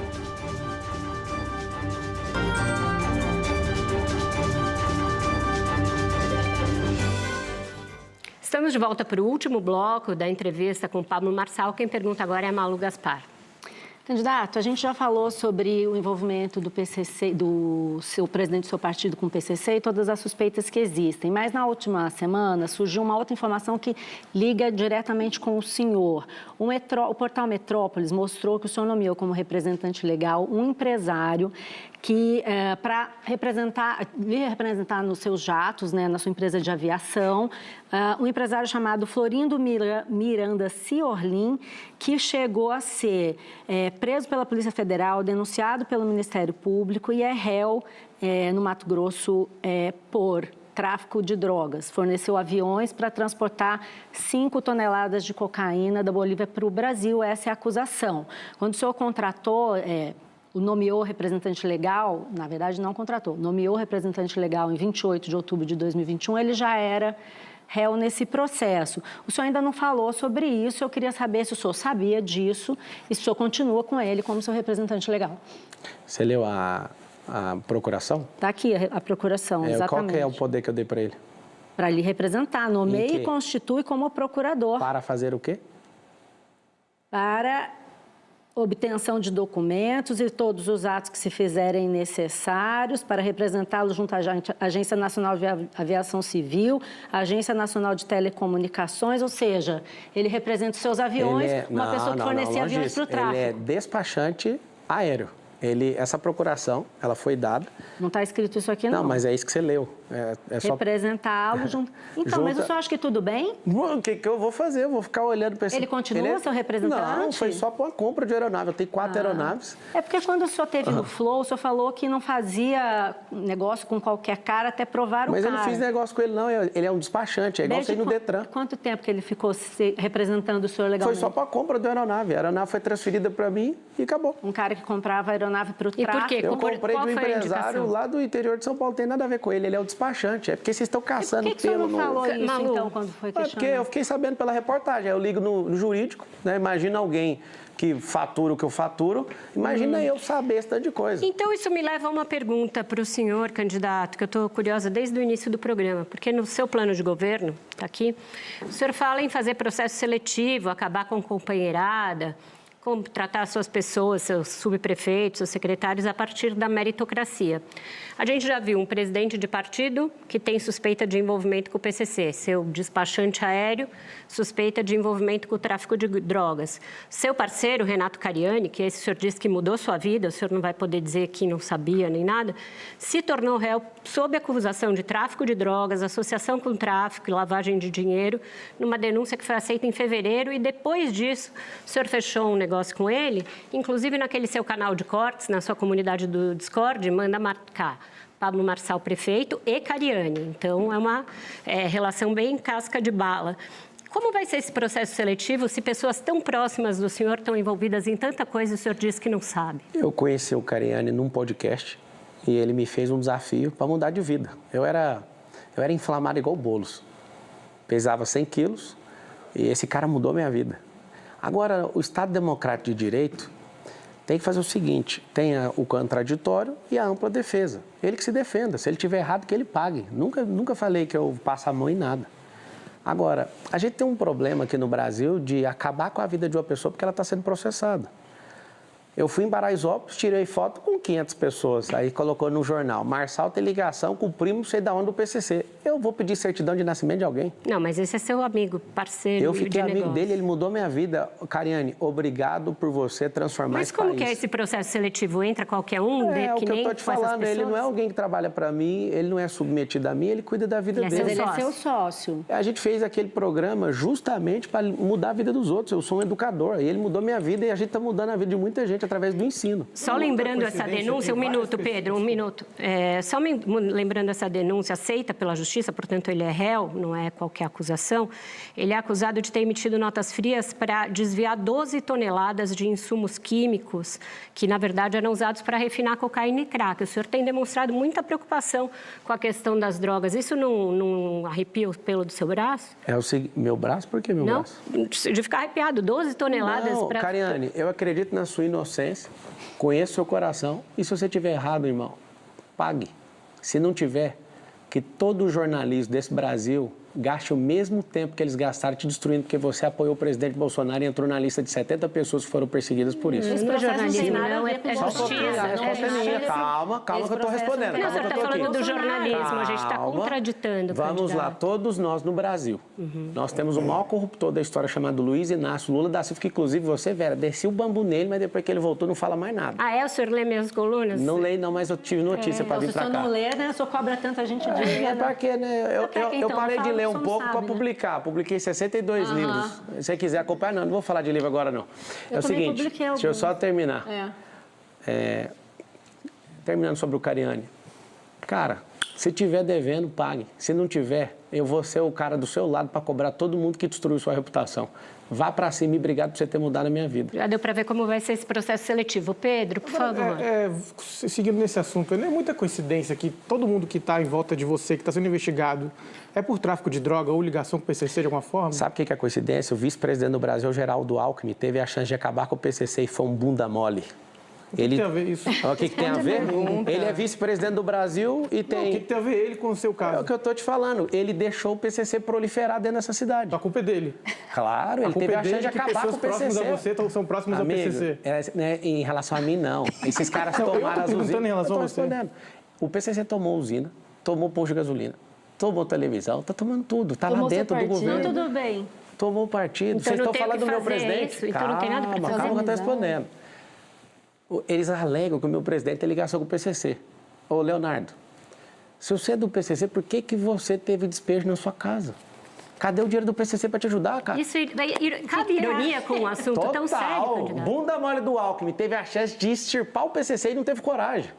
Você sabe, Alckmin, que você é o bunda mole e não teve coragem de fazer o que precisava ser feito. Agora tem que aguentar o PCC. Como está infiltrado prefeito, como é que o senhor vai lidar com o vice-presidente da República se o senhor está num programa que é o maior programa de entrevistas da TV brasileira, chamando o vice-presidente da República de bunda mole? É porque ele mesmo falou que o maior corruptor da história é o presidente que ele entrou na mesma chapa. Você falou com a sua boca que o Lula é pior do que bunda mole. Você mesmo. Você era um cara de caráter, porque o Dória, que é titular do governo da Prefeitura de São Paulo hoje, ele te traiu, você teve que fazer esse acordo maluco para estar dentro da presidência da República. Você falou do Lula com a sua boca. Candidato, você não acha que o eleitor se assusta um pouco com essa sua postura? Tem que assustar. Você está falando de Dória, só tem aqui 2 pessoas que foram do governo Dória. Ótimo. E as pessoas vão morrer por causa disso? Eles foram Pergunta se elas andam com Dória hoje. Eles também vão passar no processo seletivo.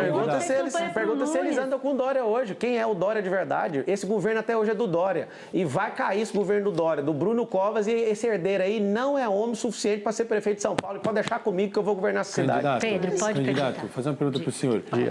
Todas as vezes que saem alguma relação do senhor, seja a empresa, seja os seus colegas, você sempre as afasta de você.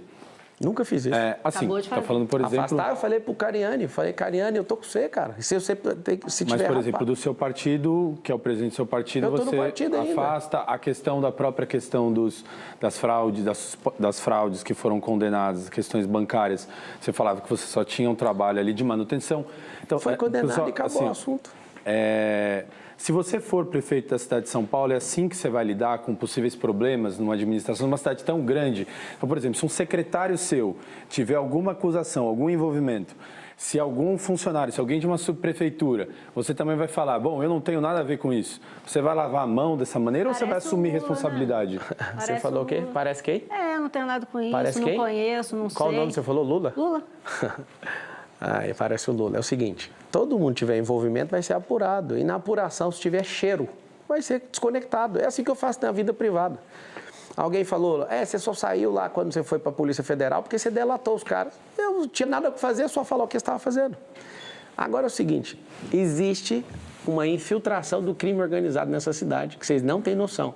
Chama organizado porque o Estado virou as costas para o povo. E como só colocaram bandidos na política, eles criaram um organismo que não consegue mais parar. O que a gente vai ter que fazer? Essa é a última geração do crime.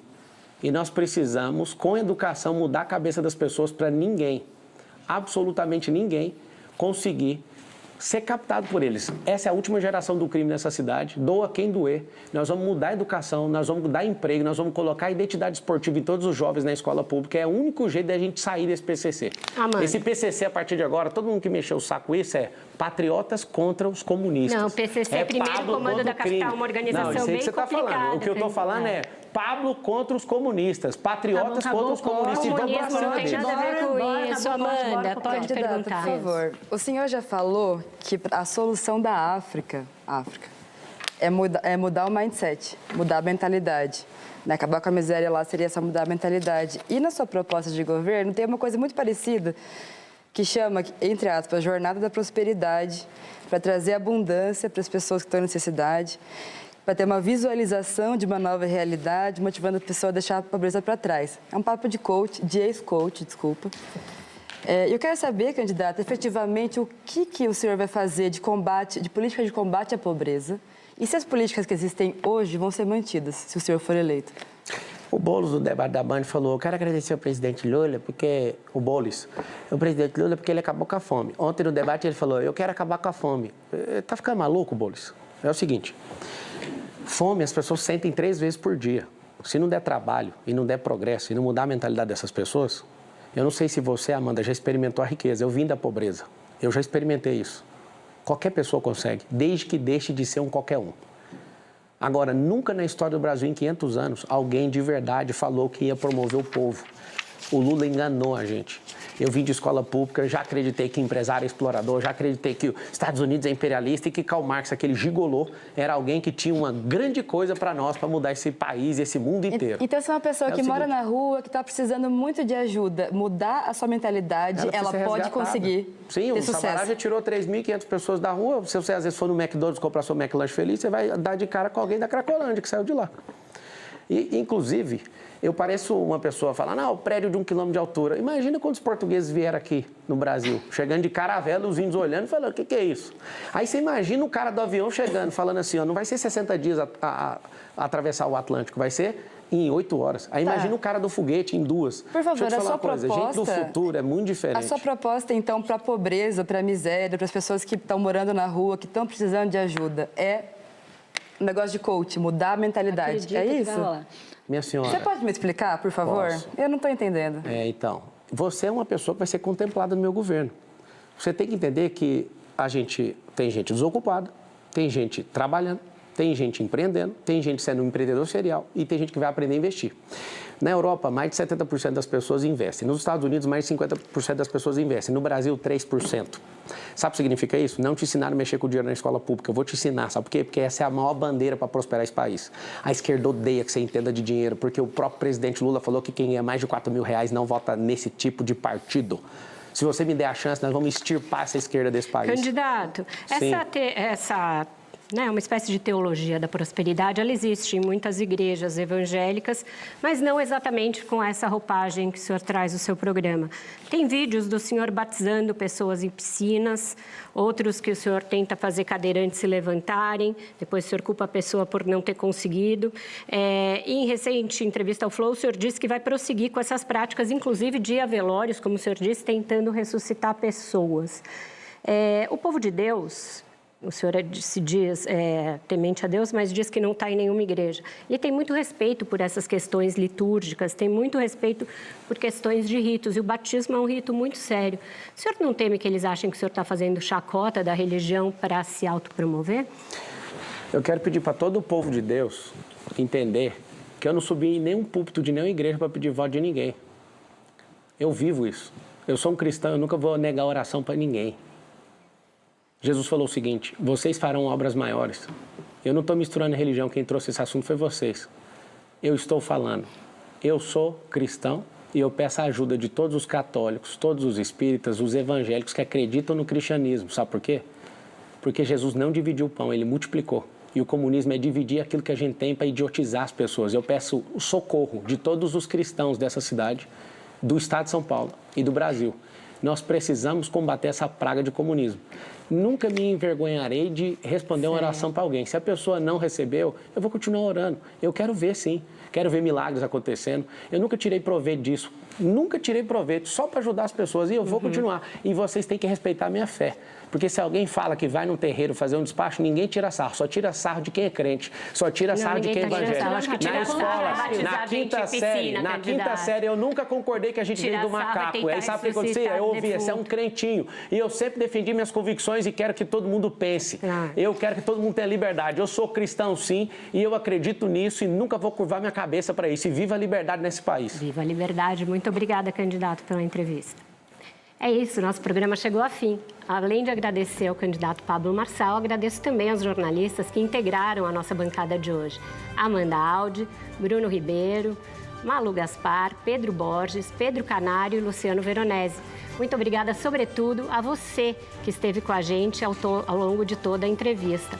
O pessoal da agência Aos Fatos checou a entrevista, ela vai estar disponível a partir de terça-feira nos telejornais aqui da Cultura, nas nossas plataformas digitais e também no site e nos perfis da própria agência nas redes sociais. Por fim, eu faço já um convite, porque esse foi o nosso penúltimo Roda Viva do ciclo de entrevistas e na semana que vem a gente faz a última entrevista, recebendo o candidato do MDB, Ricardo Nunes, que é o prefeito e é candidato à reeleição. Espero você. Até lá.